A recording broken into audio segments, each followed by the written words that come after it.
Hello everybody. Welcome back to the channel where we talk about stuff. So one, calm down. No, it is not clickbait.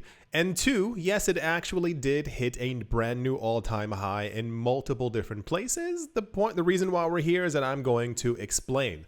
So a lot of times, a lot of people have a very America-centric version of how the universe works.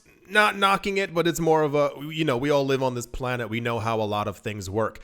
A lot of the times between this channel and my other channel, The Modern Investor, I go over the idea, scusa, of Bitcoin being a worldwide currency, like it already is. We don't have to speculate if something amazing is going to happen with Bitcoin. Bitcoin is already being adopted around the world. Much of the narrative around Bitcoin, especially in the olden days, like 2014, 15, 16, 17, and 18, was that Bitcoin was basically there to help other people in other countries who were undergoing economic difficulties. The idea being is that when there was some type of problem with inflation or banks closing or banks taking people's money, Bitcoin would actually react positively and move up in price. Now, what ends up happening is that a lot of times whenever we do receive news about other parts of the world, it tends to go fairly unnoticed, especially for the places that we are talking about right now. So, you've paid attention to the world in the last 2 or 3 years. You've seen inflation. You've been infected. Yeah, I was going to say affected by inflation, and I said infected, but it still kind of does the exact same thing. And it's not very nice. You've gone to the supermarket. You've seen that the food that you bought is like 20% more expensive. You've gone to another store. Why is this 14% more expensive? You've even seen in other cases, things might be even like half as expensive as they previously were before. Now imagine for a second. Now you go to the store and things are like 8 times as expensive as they were the year before. Or in many other countries, this is a fairly common thing, and it should not be. There are a lot of people going around with like actual pillowcases full of money as the only way that they can run to the store quickly to actually buy flour and eggs. So when I say usually a more American-centric version of things, people tend to look at the American US dollar version of the price comparative to Bitcoin and go, well, clearly it hasn't moved.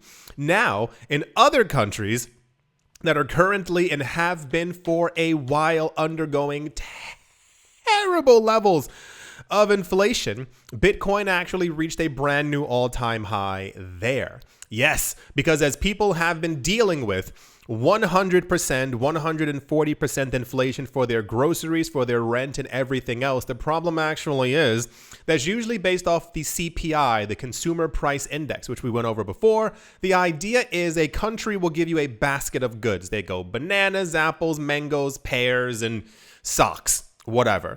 And they go, the prices of these things comparatively to the year before have risen by 83%. This is up 140%. This is up by 70%. They add all of them together and they go 100% inflation. Part of the problem is it doesn't take into account gas, petrol, rent, electricity, other things you might need, other forms of clothing, etc., etc.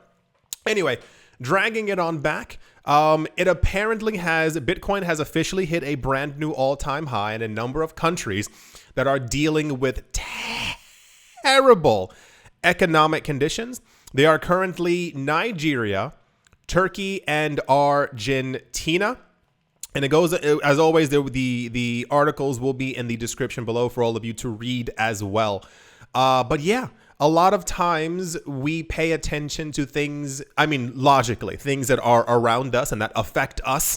And we tend to not look at the things happening in other places around the world and why, at least in my opinion, why Bitcoin will be around for a very long time. Because while a lot of people do speculate simply on Bitcoin's price and they say Bitcoin's going to $1 million, there are millions, tens of millions, potentially hundreds of millions of other people around the world who look at Bitcoin and go, well, Bitcoin was at 17,000 at the beginning of this year. It's currently at 35,000. It's doubled in value. My local currency has lost 80% more value than it did at the beginning of this year, and I can't afford anything. So what do? I can't afford many other investments. I can't buy a house. I can't invest in stocks. Bitcoin continues to go up, and therefore I choose to invest in Bitcoin because I can invest in Satoshis. It is a very interesting world that we are living in. Yes, Bitcoin did hit a brand new all-time high, maybe not in the country that you are in, but this is going to continue to happen. A lot of times it's called a Bitcoin premium.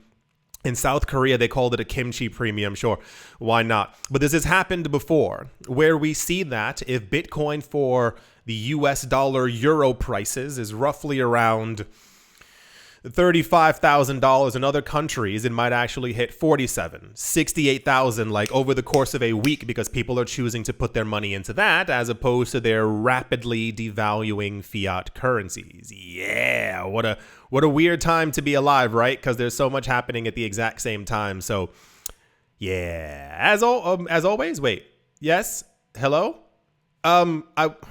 What do I usually say here? Thank you all for watching, listening. How do I start that? Hope you all enjoyed. There we go. Hope you all are having why did I forget that? I've been doing this for 8 years. Hope you all are having a great day, morning, afternoon, evening, wherever you are, wherever you might be. I hope it's absolutely fantastic.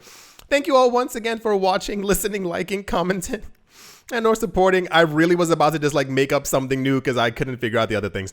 Thank you all once again for watching and or listening. And I will most certainly be talking to you all soon. See you.